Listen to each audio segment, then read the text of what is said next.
everyone. I'm Mike Urbans. And I'm Denise Urbans. And welcome to It's Your Water. I'm glad you found us. Welcome to the Quick Tip series where we give you helpful tips on water treatment stuff. Today's topic, storing ion exchange resins. It's not what it's cracked up to be. You'll see. But being a resin expert with an advanced degree in resintology. That means you've been old enough to know a lot of stuff about resin, right? Yes. Okay. It's resintology. It's a secret society. We won't, we'll leave it at that. You have to be bald and gray haired. Bald and gray haired. Okay. There it is. I don't even get in there. Nope. But all kidding aside, we do a lot with ion exchange resins, and we sell a lot, and we get questions, and I get these questions all the time. How do I store the resin? I guess for an extended amount of time. Like, where do I store it? Well, I said, inside, preferably, and out of direct sunlight or anywhere near like high evaporative heat sources, keeping it moist in original containers. That's the most. I mean, the manufacturer gives you a container, which could be a 5 cubic foot, 7 cubic foot drum with a poly bag in there. Well, what if the zip tie comes off the poly bag and it's left to evaporate? Say dryness kind of is the enemy of resin, maybe too much moisture too. I mean, but it comes factory packed, right? Right. So keep it in a factory package. And we've had one customer who had a huge amount of ion exchange resin, and they parked it out in a parking lot. Oh. Without tarps. Just parked it, and it used that, they call it the fiber weave, kind of like a tarp bag material. Our bags usually have that tight poly, like a plastic bag or trash bag kind of. Right. But there's the other ones they call like a rice bag. It's almost woven. Biodegradable. It's woven. That's what I was looking for. They can host some dirt because the weaves tend to collect things. Not a fan of them, but that bag should definitely be kept indoors because a lot of times they do break down. Well, what happened while it was outside? It grew complete algae. It yum. It literally, it just turned green. It was in Pacific Northwest, so it just turned it into a horrific situation. A lot of finger pointing when you get money. So a high evaporative heat sources is like a lamp, like radiant heat. You park it underneath there and in the warehouse. It's cooking. Yeah. So, or you park it up high on a pallet rack and it gets close to that heat source. So keep it moist. Now, we get this all the time. How long can I store the ion exchange resin? That's kind of up for interpretation, or you'll get a couple different opinions on that. But it depends on really what type of resin. Like anion, it's a gel type anion. 2 to 3 years, you maybe push it to 5, but you want to keep it in there. You want to sell it before you you don't want that much in stock. But sometimes you get stuck with it. Yeah. And you just try to rotate your stock as much. But just if that the little orphan bag is back there and you go, oh, what's that? You can open it up. I don't wonder if they have date codes on these anymore. I know Purolite used to put them on there. I don't know. I think it's pretty obscure. Yeah, they just do a lot number. Yeah. So you can go back to the manufacturer and trace a lot number back. But like a macroporous anion, which is like the nitrate specific, some of the I think some of the PFAS resins are macroporous. Organic traps or macroporous. They can biofoul, and you can also, if they lose moisture, they can shrink, and they're more prone because they're kind of like a puffed resin. They can actually, some of them are weaker structurally. Yeah, not only that, they have more moisture to them, so there's more to lose, I think. More to lose. So cation's kind of like a beast. I mean, it's just kind of like a plastic bead. So, 3 to 5 years, if you keep it moist, not wet, store it in the original container again, and don't kind of shuffle it around, disturb the bag too much, which would open up some of them have the little valves. Again, keep it in its original container, keep it moist, and yeah, it could go for a while. What if the cation resin is sitting in a tank somewhere? Oh, I'm going into that. You're jumping ahead. I'm sorry. You're jumping ahead here, see? Okay. Well, you'll get color throw.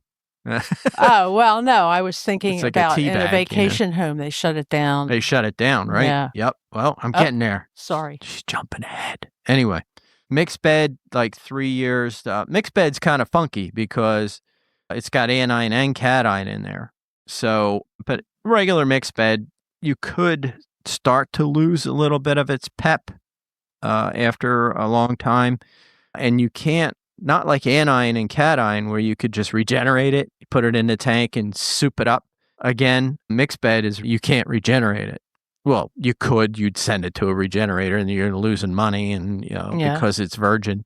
But if it's a high-tech situation where you need it to rinse up to 15 meg right away, you might not think about using old mixed bed for doing that. You could use the old mixed bed for like window washing, spot-free rinse, that kind of thing, below 1 meg. But just be real careful storing it. Here, this is the question, getting close to what Denise is saying. Oh, okay. Getting there. Can I rehydrate dried out resin? Sometimes, you go, you open up the drum and it's almost like sand. It is. Sand-like and dangerous. It's actually, why is it dangerous? You put it on the ground and it's a million ball bearings and you will literally injure yourself, slip and fall bad. So that's one good point. And if you resin people out there, if you spill it, you clean it up right away. Right away. Because there's a lawyer behind every corner. You don't want to slip and fall. So yes, you can bring some cation back if you soak it in a concentrated brine solution, and only if it's like a couple years old. I'm not a big fan, but if you're desperate, yeah, you could bring it back. And quite honestly, go get a microscope. You can buy them in Scientific Supply, Amazon, wherever, a cheap one. And you could literally see if the beads are cracked or in trouble. After you rehydrate it. After you rehydrate it, yeah. So hopefully you can fluff it up with some concentrated brine solution, put it in a big poly drum, stir it up, say some witch's coven things over it. Maybe it might come back to life. I don't know. But can it freeze? Oh, we get this in the great Northeast here. We're in the northern tier. But then again, I've seen Florida freezing these past couple of years, Texas.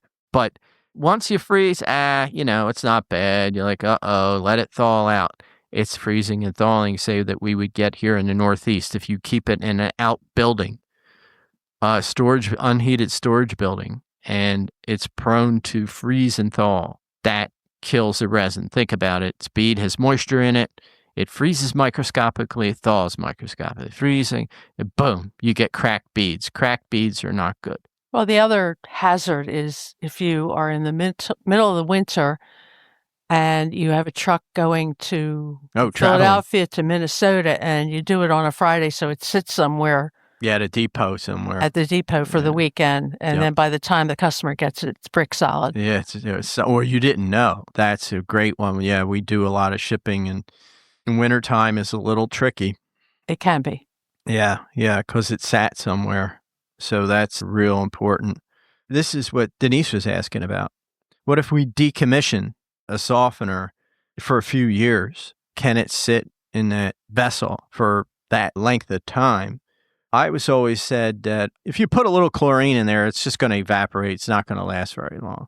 But yes, you would fill it with a concentrated brine solution and just let it sit and tag the tank with what's in there, when you did it, and how you did it, so everybody forgets. So at least you have a tag reminder on that tank to say, okay, we decommissioned it. Now, before you even throw it online, we've had this happen. There was a hotel job, and there was a train, like 1, 2, 3 tanks. The third tank, unbeknownst to them, was sitting idle for years. Oh. Years. Yeah. They fired that bugger up without rinsing the tank down.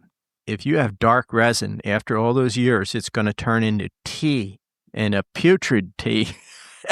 They sent this out into the hotel. Yeah, all the color eluted off of it. Oh my gosh. And I think it was a fancy hotel. And next thing you know, there was a lot of screaming and yelling and embarrassment. So if it's sitting idle, you rinse that bugger down as much as you can before you put it online. Sometimes anion, you might get a really powerful odor and you might not be able to resurrect it because the amine may have just come off the resin and just give you a horrific smell.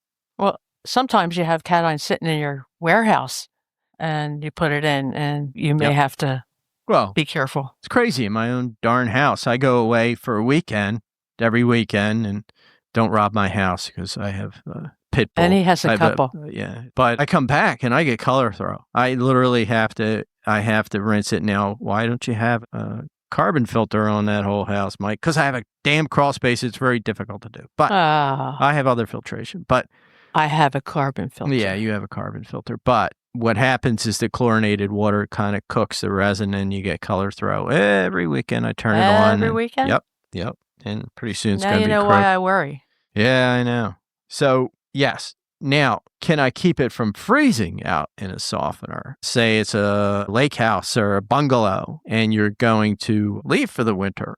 Can I use a propylene glycol, like a safe antifreeze as we call it? And no, you can't. I mean, if it's a non-potable, like for a boiler, yeah, you can, and it's been done. But propylene glycol is not ethylene; that'll kill you. But it's just make you sick. Yeah, it's just kill your cats. But everybody's going to be like, "What happened?" Well, the family. Anyway, so that's the antifreeze, the red antifreeze stuff you get in RV, the RV antifreeze. Right. Yeah, non-potable, I'd say okay, you could do it, but just protect it. A lot of times, you're just going to have to keep it heated or drain every bit of water out of it, keep it moist. And then be careful firing it up the next year. It's difficult. I know what a lot of dealers do. They will store it off site. They'll just disconnect it and store it off site in their warehouse for you. So that's a nice little thing you could do, added value. And it gets you in the house twice a year. So absolutely. But that's it. I don't think I have anything else. Trust the frog, everybody. Thanks for listening. All right, bye.